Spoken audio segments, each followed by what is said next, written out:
c'est une chef qu'on reçoit. C'est une magnifique chef de cuisine. Elle est traiteur, chef à domicile, ce qui est plutôt rare d'ailleurs en Ardèche. En tout cas, c'est un vrai bonheur de recevoir aujourd'hui la chef de l'Appétit, traiteur, chef à domicile. C'est à Asperjoc, à côté de Vals-les-Bains. Et c'est Julie Chaudoir que je vous présente de suite.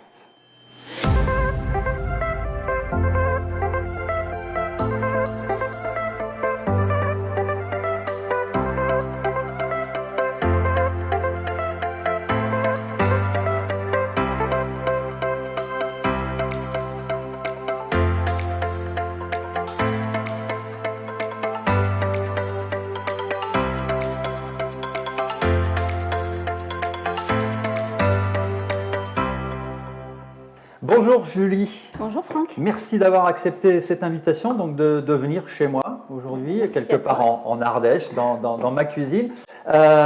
C'est toujours un exercice un peu difficile, quoique toi tu es un peu plus habitué, oui, moi, étant donné que chef à domicile, donc tu te déplaces régulièrement chez les gens qui font appel à tes services pour passer une excellente soirée puis pouvoir manger chez eux. C'est un peu ça ton concept? C'est ça, en fait c'était d'amener le restaurant chez les gens à la base.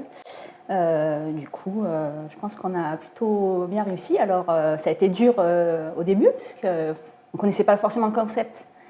Mais maintenant, ça marche bien et à chaque fois, les gens sont surpris et on essaye de passer une bonne soirée. Et je pense que ouais, ça plaît. Très bien. Alors, tu es également traiteur, traiteur en événementiel. Ouais. On te voit d'ailleurs sur les réseaux sociaux, tu partages beaucoup de photos, d'images. Beaucoup de mariages. Voilà, des mariages. Après comité d'entreprise, inauguration. Enfin. Très bien. Alors rappelons-le, c'est une reconversion pour toi. Je t'ai connu à tes tout débuts de chef à domicile, au moment où tu étais en pleine reconversion. Alors tu viens du monde soignant, tu étais soignante, d'ailleurs tu l'es encore. Je pense qu'on l'est un jour, on l'est toujours. Ça a été un choix, une réflexion qui s'est menée petit à petit. Ça a été un chamboulement. Tu en as eu marre de travailler dans les hôpitaux? En fait, ça s'est fait vraiment par hasard avec les rencontres. Et aussi, voilà, un petit ras-le-bol, histoire personnelle. J'ai perdu ma grand-mère, qui ont fait que je ne voulais plus soigner les gens comme on nous demandait de soigner les gens. Ça a été dur. Après, ça a été un cheminement assez long quand même. Ça ne s'est pas fait comme ça du jour au lendemain. Voilà, pendant 2 ans, j'ai traîné. Et puis un jour, j'ai rencontré mon ancien patron qui m'a donné l'opportunité de cuisiner en fait. Tu as travaillé au Jardins Intérieurs, c'est ça, à Saint-Privat. Donc l'accueil de groupe, du séminaire et un petit peu des mariages qu'on a commencé à lancer. Voilà. Et après, l'appétit est né parce que je voulais aller plus loin. Alors pourquoi l'appétit? Il y a appétit, il y a pétillant. Oui, c'est ça. C'est un peu. C'est mes amis qui ont trouvé le nom. D'accord. Voilà. Donc du coup, je trouvais que ça me correspondait et c'était l'esprit que j'avais envie. C'est l'esprit que j'avais envie. Alors, pourquoi la cuisine particulièrement? Ça aurait pu être totalement un autre métier, changer? C'est une passion au départ? Oui, j'aime recevoir, j'aime partager, j'aime avoir des amis autour de moi, j'aime ça en fait. Et puis en fait, je pense que ça, par rapport à ce que tu disais, mon ancien métier d'aide-soignante, je pense que c'est la même chose, ça se rejoint sans le côté maladie. C'est ça. Voilà. Donc nourrir, c'est également soigner, comme disait Hippocrate, le père de la médecine moderne, que ton aliment soit ton premier médicament. Et je pense qu'aujourd'hui, ça commence encore plus à rentrer dans les mœurs. Voilà, comme par magie, ils sont apparus, sont devant moi. Ce sont les enfants, ce sont les commis de la journée. Non, Franck, ça va être nos petits chefs. Des chefs? Tu as besoin de 2 chefs supplémentaires? Oui. Bon, en tout cas, c'est parfait. Donc, 2 enfants, on a Nathaël. Tu as quel âge, Nathaël? J'ai bientôt 12 ans, le 7 novembre. D'accord. Bon, raconte-nous un peu l'histoire de la cuisine. Est-ce que tu aimes cuisiner? Est-ce que tu aimes manger? Oui, et qu'aimes-tu manger? J'aime bien les charlottes. D'accord. Pâtisserie alors? Oui. Principalement. Et alors, est-ce que tu pâtisses un peu? Ouais, un peu. Je suis plus sur le sucré que le salé. D'accord, ok. Alors, qu'est-ce que tu aimes en salé? Est-ce qu'il y a des choses que tu aimes particulièrement? Oui, des saucisses enroulées dans de la pâte feuilletée. Ah, des roulés, c'est bon en même temps. Ouais. C'est bon aussi, chef, ça. Oui. Hein, c'est simple, mais enfin, en tout cas, et qu'est-ce que tu n'aimes pas du tout? La soupe aux légumes. La soupe aux légumes. Alors ça tombe bien, aujourd'hui il n'y aura pas de soupe aux légumes, on abordera évidemment la recette après. Tu passes le micro à ta petite copine de la journée. Alors comment tu t'appelles? Léna, Et donc tu as quel âge? j'ai 10 ans. 10 ans. Bon, et toi la cuisine, alors est-ce que tu aimes cuisiner? Est-ce que tu aimes manger? Bah oui, j'aime bien manger. Enfin, ça dépend quoi. Ça dépend quoi. Alors qu'est-ce que tu aimes particulièrement manger? Ton plat préféré? Mon plat préféré, bah, j'en ai deux, mais si je devais vraiment choisir un, Oui. ce serait le gratin Oui, de poisson d'accord. avec du riz. D'accord, donc quelque chose d'assez simple. Voilà. Et qu'est-ce que tu n'aimes pas du tout? Les endives. Les endives. Ça tombe bien, à la maison on n'en fait pas. Hein. Oui, heureusement. Bon, très bien. Ça vous fait plaisir de participer cette journée avec un grand chef à côté de nous? Ah oui. Oui. Alors vous avez envie de, comme disait Julie, hein, vous êtes les chefs aujourd'hui de la journée. Alors, C'est on quoi? va commencer par des petits potimarrons en croûte de sel farcis avec un risotto de légumes anciens. Qui sont? Alors, justement, on va y aller. D'ailleurs, on va faire travailler un petit peu les enfants. Alors, est-ce que vous reconnaissez en fait des légumes qui sont non, c'est sur... fille comme garçon. Ah, c'est filles contre garçons. Bon, bah donc, on commence. Allez, vas-y. Le premier. Des blettes. Des blettes. Jolies blettes. On les connaît bien, évidemment, en Ardèche, hein, puisqu'on les met évidemment dans la caillette. Après, Léna. Champignons. Alors, champignons, c'est quoi comme champignons? Des cèpes. Ah, les cèpes, les magnifiques cèpes. Tu les as ramassés hier, Julie? Avant-hier. Avant-hier. Ils sont vraiment très, très, très beaux. En ce moment, c'est vrai qu'on est gâtés en Ardèche, d'ailleurs dans pas mal de régions de France, hein, où le cèpe pousse énormément. Après, Nathaël, Du potimarron.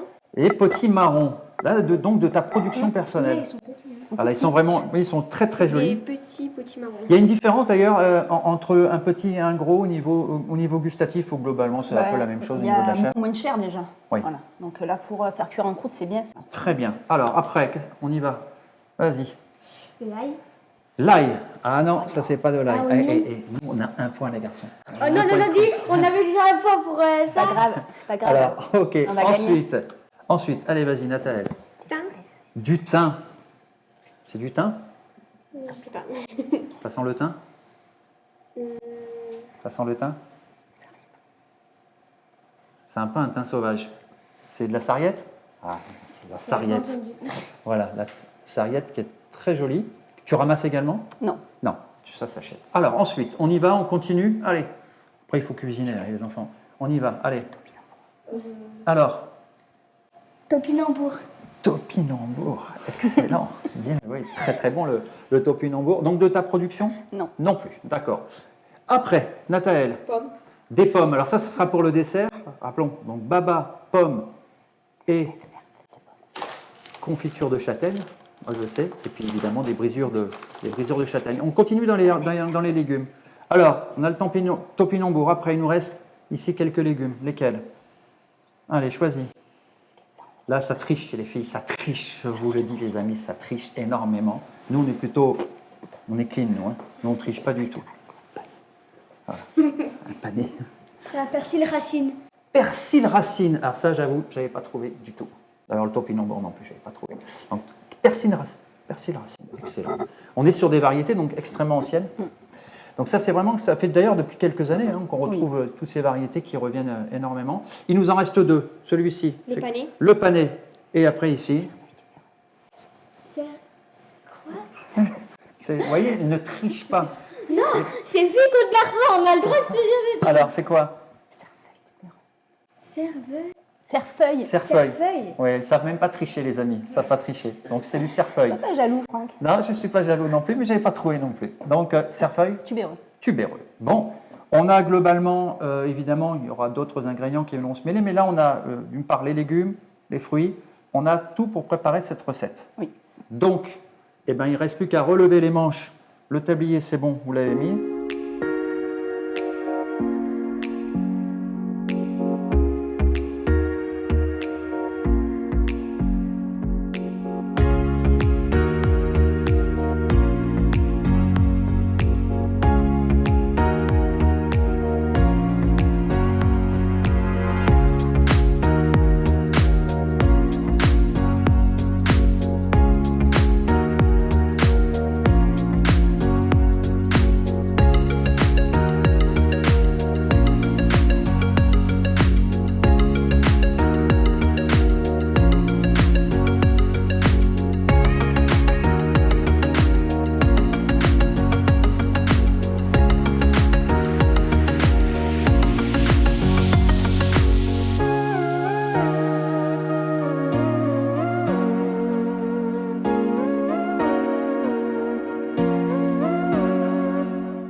Julie, les chefs ont bien travaillé.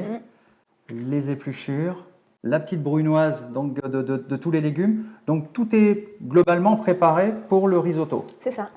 Techniquement maintenant, qu'est-ce qui va se passer? On va faire revenir les légumes donc, à la poêle. Du coup, là, on a fait 2 préparations. On va faire une oignon, potimarron, blettes et cèpes avec quelques châtaignes, brisures de châtaigne.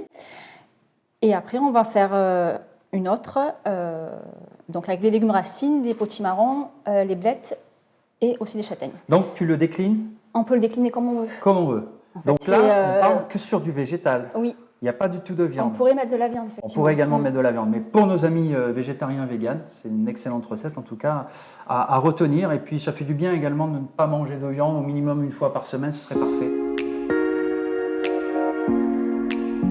Aujourd'hui, Julie, de par le dessert qu'elle nous prépare aujourd'hui à base de pommes, on est très heureux d'avoir Benoît Brace, qui est éleveur et également producteur de pommes, c'est ça, Benoît? C'est ça, tout à fait. Ouais, voilà, et vous êtes également président des jeunes agriculteurs d'Ardèche. Et oui, depuis le printemps. Très bien, donc plusieurs casquettes qui demandent, je suppose, un travail de chaque jour. L'élevage, la production de pommes, là on est en plein dedans, c'est terminé? Ouais, les pommes sont ramassées là depuis quelques semaines et là on est dans la récolte de châtaignes en ce moment parce qu'il y a un petit peu de châtaignes aussi sur l'exploitation. Très bien. Alors les pommes, quelle est la variété que vous faites essentiellement? Alors on a Rainette, Golden, Melrose et Jonah Gold. Très bien. Alors vous êtes situé dans quelle commune? Sur la commune de Prades. Prades, la jolie commune de Prades. Donc parlez-nous un petit peu de l'activité de l'élevage. Comment vous tournez sur des circuits courts, vos bêtes partout? Alors la plupart de nos animaux, on essaye de les engraisser nous-mêmes pour les vendre en direct aux consommateurs ou alors à des bouchers locaux sur la Levade ou Montpezat. Très bien. Alors donc uniquement la génisse, bœuf? Voilà, génisse et bœuf sont engraissés sur la ferme. Quelques mâles partent à l'engraissement en Italie, mais sinon la plupart des animaux sont engraissés sur l'exploitation. Donc, et c'est la race Aubrac. La pomme se mange à quelle période de l'année? Parce qu'on a l'impression qu'on en trouve toujours des pommes, mais est-ce que c'est normal? La pomme française se mange à partir de fin août pour les premières Melrose et après tout l'hiver, c'est un fruit qui se garde très bien, qui se conserve bien, même jusqu'au printemps, s'il est dans des bonnes conditions, il n'y a aucun souci. Très bien. Alors la variété aujourd'hui que Julie a choisie, c'est la Rainette. Rainette verte. Voilà. Elle a quelle particularité cette pomme, cette Rainette verte? C'est un fruit qui supporte très bien la cuisson, qui est très bon une fois cuit et voilà, c'est super pour cuisiner parce qu'il se garde bien, enfin ça reste assez ferme mais avec un bon goût. Très bien, alors là on parle d'une pomme cuite, des pommes juste à manger comme cela, croquer dedans, c'est excellent. Toutes sont bonnes à manger comme ça, après c'est vrai que c'est sur la cuisson que la différence se fait parce qu'elles se gardent plus ou moins bien, mais toutes sont bonnes à consommer directement. Très bien, alors il y a des pommes qui sont plus ou moins acides, voilà. D'autres plus ou moins sucrées. Quelqu'un qui aime un peu le côté très acidulé, on va prendre quelle variété de pommes? Pour l'acidité, la Rainette est un petit peu plus acide. Après, voilà, il y a des variétés qui sont beaucoup plus acides que ça, mais nous on en a point. Après, pour la douceur, la Golden sera très douce. Après, Jonah Gold et Melrose sont plus entre deux, voilà, avec très juteuses par contre, beaucoup plus juteuses. Très bien. Alors ce matin, on se posait la question, c'était un petit peu un dilemme parce qu'on a eu évidemment les épluchures. Ça s'épluche une pomme ou on peut la manger avec la peau? C'est au goût de chacun. La Rainette a une peau assez épaisse, donc il vaut mieux l'éplucher, mais ça peut se manger aussi. Voilà, c'est suivant les goûts de chacun. Très bien. On va revenir sur l'élevage de cette race Aubrac. Aujourd'hui, le système de vente directe, c'est quelque chose qui se développe de plus en plus. Vous le ressentez, vous, dans votre quotidien? Oui, il y a une vraie demande, surtout depuis le confinement. Les gens veulent revenir à des produits locaux et savoir d'où ça vient. Et c'est vrai que ça plaît beaucoup. Nous, on essaye de faire visiter l'exploitation aux clients quand ils viennent, quand on peut, quand le temps nous le permet. Mais voilà, les gens peuvent voir où sont élevés nos animaux, comment ils sont nourris, et c'est vrai que ça plaît beaucoup. Voilà. Très bien. Donc, c'est quoi on parle beaucoup ici de la viande du fin gras du Mézin, parce que ça reste une des viandes connues et une très belle viande d'ailleurs. Oui, oui. La race Aubrac, quelle différence? C'est une race qui peut être en fin gras du Mézin. Après, c'est une viande qui est très fine et c'est surtout une race qui est très adaptée à nos territoires, qui supporte bien le sec l'été. les sécheresses estivales, la vache va réussir à s'en sortir quand même, à valoriser de l'herbe sèche. Et c'est pas toutes les races qui y arrivent. Il y a certaines races où il leur faut tout le temps de l'herbe verte et chez nous, ben, c'est pas adapté du tout, quoi. Voilà, c'est pour ça qu'on a choisi la vache au braque. Et puis parce qu'elle est jolie. C'est vrai que c'est une jolie bête. Parlons un petit peu de la casquette maintenant de président, donc jeune président des jeunes agriculteurs d'Ardèche. C'est quoi le job d'un président d'une corporation comme celle-là? Le boulot, c'est d'arriver à défendre toutes les productions et toutes les exploitations. Sur l'Ardèche, il y a beaucoup de travail parce qu'on a une très grande diversité de production, d'exploitation et tout ça. C'est d'arriver à maintenir un certain nombre d'installations pour remplacer les personnes qui partent à la retraite. Vraiment valoriser ça, installer du monde sur un peu tous les territoires, dans toutes les productions. Et puis voilà, faire un peu face au coup dur qu'a été le Covid, c'est travailler avec les services de l'État pour réouvrir des marchés, pour faire des choses comme ça, pour que les producteurs puissent vendre leurs produits correctement, quoi. C'est quoi la difficulté? C'est plutôt le réseau de distribution aujourd'hui? Oui, tout à fait. Sur nos fermes, on n'a pas de problème on peut tomber malade et c'est vrai qu'à ce moment-là, ça va poser problème pour faire le travail. Mais c'est surtout sur la vente où il y a eu des problèmes et des petits marchés de village qui étaient fermés et où les gens n'avaient pas de solution pour vendre leurs produits. Alors il y a des choses qui se sont mises en place via les réseaux sociaux ou quoi, mais c'est vrai que ça a été compliqué sur les premières semaines de la première vague. On espère que là, sur la deuxième vague, ça va être mieux puisqu'on a un peu le retour, mais c'est vrai que c'est compliqué, ouais. C'est valorisant pour un producteur, par exemple de pommes, aujourd'hui de voir son produit globalement qui va être magnifié, qui va être sublimé? Ah ben, bien sûr, c'est le but ultime, c'est d'amener son produit du début, du printemps, à la floraison, tout ça, jusqu'à la récolte et de le voir là cuisiner. Et je suis persuadé que ça va être très bon après à déguster, c'est le top, quoi. Voilà, c'est ça. Merci beaucoup. Vous êtes en pleine récolte de quoi là? Des châtaignes. Des châtaignes. Voilà. Très bien. Belle année, châtaigne, je pense. Une année correcte, enfin, on sort de la crise Cynips et sécheresse, on a une année à peu près correcte sur le secteur, donc ça fait plaisir. Ouais. Bon, c'est bien, croisons les doigts. Et en tout cas, comme je le dis toujours, et en tout cas très régulièrement, soutenez les petits producteurs locaux. En tout cas, on a tout ce qu'il faut, nous, pour vivre. On a tout, en fait, en Ardèche. Ah, on a cette chance-là d'avoir de tout. Du vin, du fromage, des légumes, des fruits, il y a tout ce qu'il faut. C'est ça. Merci, Benoît, en tout cas. Merci à vous. Vite. Au revoir. Voilà, ça y est, le risotto est en cuisson, Julie. Tu as mis de la crème. Oui. Alors, crème végétale. Crème végétale. C'est quoi cette crème végétale? Alors, c'est un mélange crème de riz, crème d'amande. Voilà, là. Je travaille beaucoup avec des crèmes végétales, en fait. D'accord, donc on peut, pour les allergiques ou les intolérants à la lactose, c'est vraiment quelque chose qui peut... Donc là, on est sur une recette qui est globalement végane. Oui. Hein, voilà. Les enfants sont en train de préparer quoi là? Ils sont en train de préparer la croûte de sel. Croûte de sel. Il faut combien de farine, les enfants? 1 kilo. 1 kilo de farine. Là, ça y est, ils sont à 600 grammes, on y est presque. Voilà, donc la croûte de sel qui va évidemment venir servir pour la mise en cuisson des potimarrons qu'on a vu tout à l'heure. Donc là, on est sur à peu près 10 minutes, un quart d'heure de cuisson. C'est ça. Voilà. Ça reste un peu croquant. Hein. Voilà. Très bien. Donc, tout y est là. On a notre recette qui est presque prête. C'est ça, il manque toute la croûte et puis mettre au four. Eh bien, allez, on y va pour la croûte de sel. C'est les enfants qui sont en train de la préparer. Vous êtes prêts à faire la pâte à sel? Donc, vous avez fait 1 kg de sel. De farine. Ah, c'est pour voir s'il suivait. Donc, le sel est juste à côté. Il est ici comme ça. Donc là, on prend du gros sel, Julie? Oui. Gros sel, tout simple. Oui, c'est bien. Voilà. Basique. Et toi, tu mets du beurre. J'ai un tout petit peu de beurre. Un tout petit peu de beurre. Hein, vous voyez, un tout petit peu de beurre chez Julie. Mais On est sur le côté généreux en fait de la recette. Alors, la pâte à sel est relativement simple à faire. Oui. Farine, sel, beurre, et tu y mets donc notre fameuse sarriette de tout à l'heure, qui va donner ce côté très parfumé à la pâte. Alors, la pâte, comme tu disais, ça se fait un peu sous le doigt. Oui. Il ne faut pas que ce soit trop sec, il ne faut pas que ce soit trop souple. Un peu, voilà. Pour pouvoir enrober en fait le potimarron. Rappelons-le, elle ne se mange pas. Non. C'est ça. On pourrait faire une croûte de pain. Ah, une croûte de pain, c'est vrai. Voilà. Enfin, en tout cas, ce n'est pas le sujet aujourd'hui de l'émission. Alors, comment vous allez faire, les enfants? Vous savez comment il faut faire? Peut-être qu'il faut mettre la farine, le beurre. La farine, le beurre. Farine, sel, beurre. Farine, sel, beurre. Farine, sel, déjà. Farine, sel. Alors, Et après, allez-y pour la farine et le sel. On mettra un peu d'eau aussi. Ça s'appelle comment, ça? Un cul de poule. Très bien. Vous ne le saviez pas il y a 5 minutes. Hein. Allez, voilà, le kilo de farine. Allez, c'est temps pour temps, sel? Oui. Temps pour temps. 1 kilo de sel, 1 kilo de farine. Le beurre. Mélange d'abord Alors, les deux. pour mélanger. Ouais, vous pouvez mélanger avec la main. Ah oui, oui, oui. Allez-y, hop là. On revient dans 1 heure, c'est Je crois bon. que... Alors, prenez bien en dessous. Hein. Voilà. Bon, c'est On va joli mettre un avec peu le d'eau. chef, hein. Donc un peu d'eau.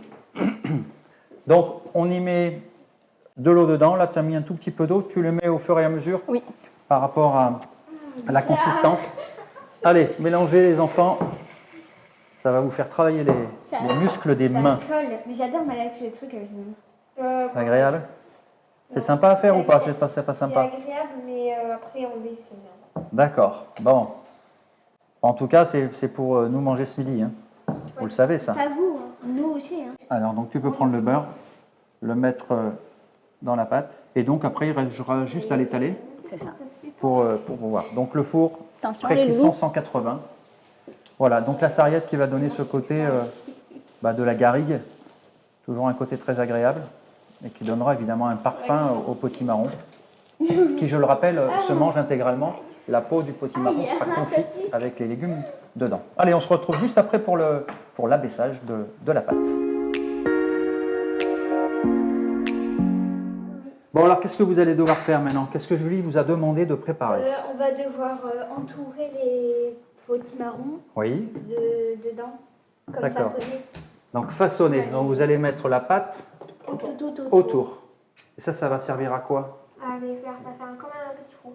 D'accord. Bon, eh bien allez, on vous regarde faire.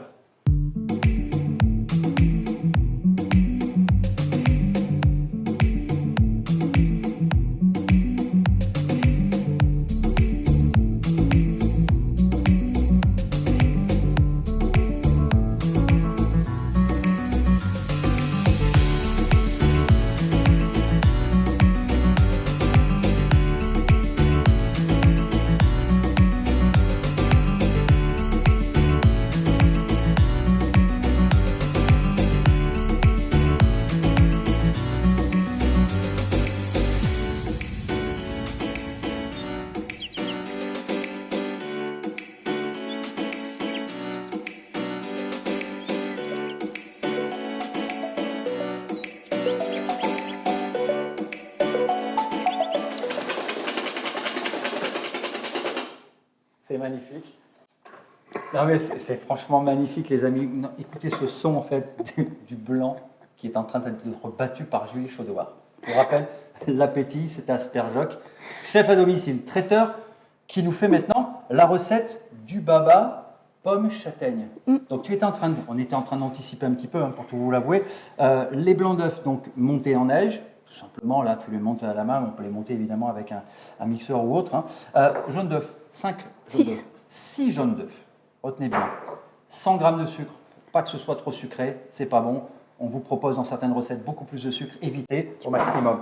Vous avez également le lait ici, 6 cuillères à soupe de lait plus Le beurre fondu. le 100 beurre grammes. fondu. Combien? 100 grammes de beurre. 100 g de beurre fondu. Donc vous retenez bien la recette. Et après la farine, 240 g de farine. Avec de la levure. Voilà, avec de la levure de boulanger, levure chimique, ce que vous voulez. Donc là, on va blanchir les œufs, le sucre, ça vous savez le faire. On mélange, voilà. Ah, je prends ta place en fait. C'est parfait. Hein. Tu vois un peu, c'est impossible, j'arrive pas. Voilà. Ensuite, donc on va évidemment blanchir, ça tout le monde le sait le faire. Hein. Voilà. Voilà. Voilà.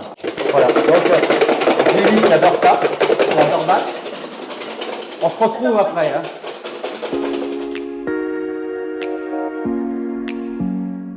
On y met donc le lait et le beurre mélangés donc à l'appareil, donc sucre et jaune d'œuf. Mélange bien. Donc là, le lait est chaud. Hein. Farine. Voilà. Ensuite, on va venir y mettre donc, Farine. la farine. Donc la farine où il y a déjà la levure dedans. Hein. Voilà, là, on remet bien, on mélange bien pour former évidemment une pâte à baba.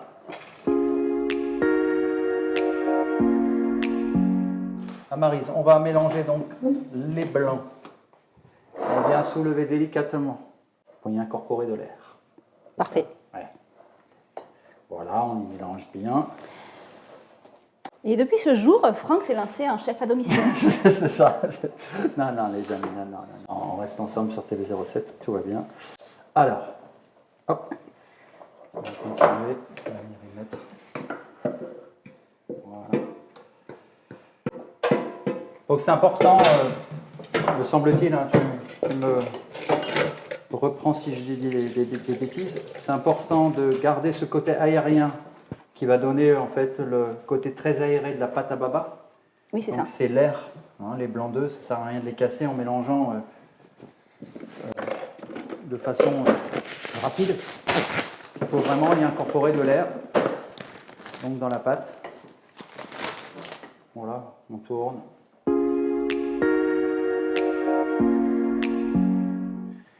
Voilà, regardez le geste technique de Julie. Alors, t'en mets pas beaucoup en fait. Ça va lever. gonfler. Voilà, ça va gonfler. Donc là, tu ne mets pas de rhum du tout. Ben non, c'est dans le sirop en fait le rhum. C'est ça, exactement. Alors moi, on en fait pas mal des babas et on ne fait plus du tout au rhum parce que les gens ils ont ce souvenir du rhum trop fort. Et du coup, on fait un sirop à la fleur d'oranger. C'est ça. Qui plaît beaucoup, du coup.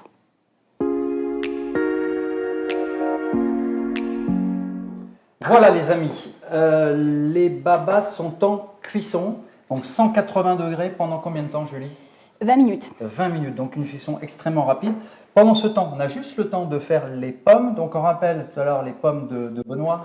Les rainettes vertes. Voilà, les rainettes vertes qui donnent ce côté un peu acidulé et qui, en plus, tiennent très bien la cuisson. Donc c'est un petit peu le... Voilà, donc ce sont les enfants qui l'ont épluché tout à l'heure. Vu qu'on va mettre de la châtaigne, ça va être quand même un dessert sucré. Et moi, j'aime pas trop sucrer mes desserts. On est d'ailleurs de plus en plus dans cette tendance à de moins en moins sucré, se servir naturellement du sucre, de la châtaigne, du sucre des pommes, il y en a évidemment dedans. Pareil, on va faire une chantilly du coup à la châtaigne, enfin la crème de marron. Et pareil, dans la chantilly, on n'y mettra pas de sucre, on va se servir de la confiture. Donc ça, c'est toi qui l'as fait, cette confiture? C'est ça. Voilà, donc c'est confiture comme vous connaissez évidemment, pour la plupart d'entre vous, confiture châtaigne, on la trouve évidemment sur Internet. Donc, on coupe ça comment? En brunoise, petit cube, et qu'on va venir en faire ensuite rissoler au beurre. Oui. Juste un côté un peu tatin. C'est ça. Le côté caramélisé, le bon goût du beurre. Voilà, ben on y va pour la brunoise. Combien te faut-il de beurre? Voilà. Une bonne cuillère de beurre. Allez, on y va pour ça. Voilà. Donc on va caraméliser les pommes, un beurre moussant. Oui, c'est ça. Voilà. Bon, ça vous connaissez évidemment pour les amateurs de cuisine, de pâtisserie. Voilà, ce côté un peu caramélisé, ce côté gourmand qu'on recherche évidemment avec un dessert, qui est, ma foi, extrêmement original. On se sert de la châtaigne, ce produit noble, ce produit ardéchois qu'on aime tant, qui est en plus en pleine récolte en ce moment. Comme disait tout à l'heure Benoît, nous sommes sur une bonne année, donc tant mieux pour les producteurs. Et tu aimes cette cuisine gourmande, cette cuisine de maman tout simplement, une cuisine de terroir, une cuisine un peu de la grand-mère? Oui, aussi, et puis le partage en fait, où on est avec des moments hyper conviviaux, où on partage, le faire ensemble en fait. Si tu avais justement un restaurant, est-ce que ça n'aurait pas été justement dans le thème un peu? Oui, si. Justement mettre le plat au milieu de la table et que chacun puisse venir goûter, se régaler? Oui, c'est ça. Oui. En fait, des moments entre amis ou en famille, moi j'adore ça. Je trouve que partager ses recettes, c'est bien, c'est agréable. Bien sûr. Donc là, on a le beurre qui commence à devenir un peu mousseux, commence à se donner un peu, et puis on va venir y mettre donc les pommes. On va attendre encore un petit peu. Ça commence à devenir un peu noisette. Voilà, noisette. Donc on vient y mettre les pommes dedans. J'aime bien en fait, c'est le chef à domicile, mais je fais mon commis, c'est moi qui fais la recette, les amis. Voilà. Donc pas de sucre du tout. Non. Ça reste inutile pour... C'est pas inutile, c'est en fait par goût personnel. C'est ça. On n'aura pas peut-être tout à fait ce côté caramélisé. Enfin, si, il va y avoir le sucre des fruits, quoi. Le fructose qui va se libérer.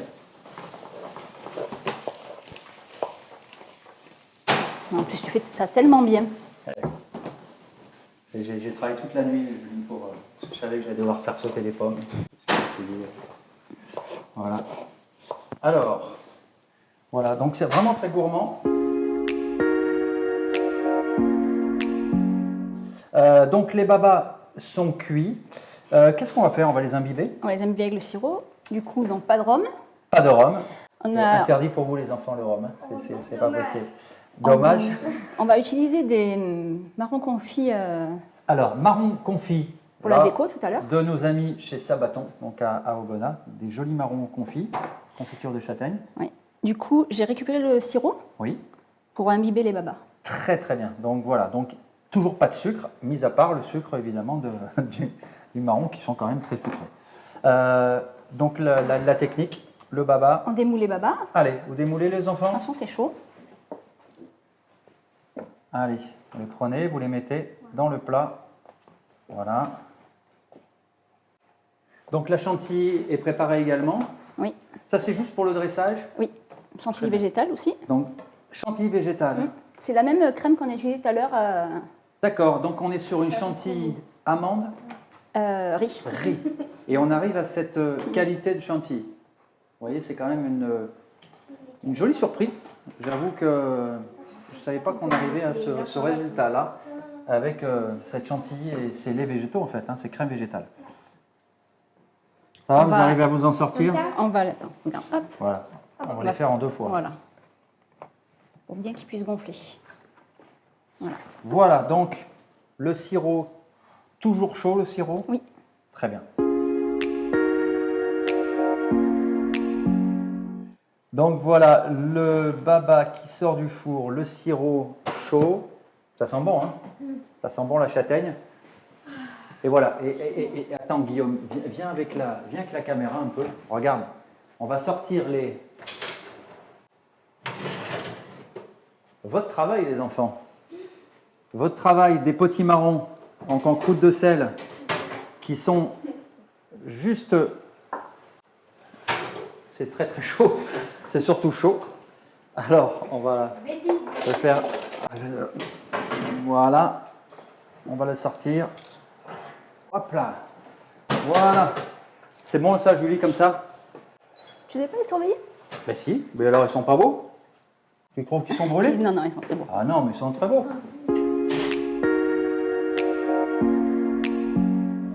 Voilà, c'est toujours les meilleurs moments puisqu'il y a eu le déroulement de la recette, la préparation, les côtés un peu contraignants, il faut reconnaître, hein, éplucher, couper, cuire. Et puis quand on arrive comme ça à la fin de l'émission, on est souvent évidemment face au produit qui arrive et qui sera prêt à déguster. Donc là, on a le travail des enfants, Nathaël et puis Léna qui ont préparé aujourd'hui pour cette émission spéciale enfants ce potimarron en fait en croûte de sel que tu vas ouvrir, Julie. On va essayer. Donc là, voilà. Alors, il faut savoir que c'est relativement dur, évidemment. Hein, on est sur quelque chose. Et puis, évidemment, on va découvrir. Ils vont découvrir. Donc, c'est vous qui allez le faire après, qui allez ouvrir le capuchon. Donc, moi, je me retire tout doucement du plan et on va laisser les enfants découvrir ce plat merveilleux, potimarron en croûte de sel avec un risotto de légumes fait par Julie Chaudoir. Allez.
Voilà les amis, c'est la fin de cette émission. Il y a la jolie présentation du travail des enfants aujourd'hui. C'était une belle matinée, Julie. Génial.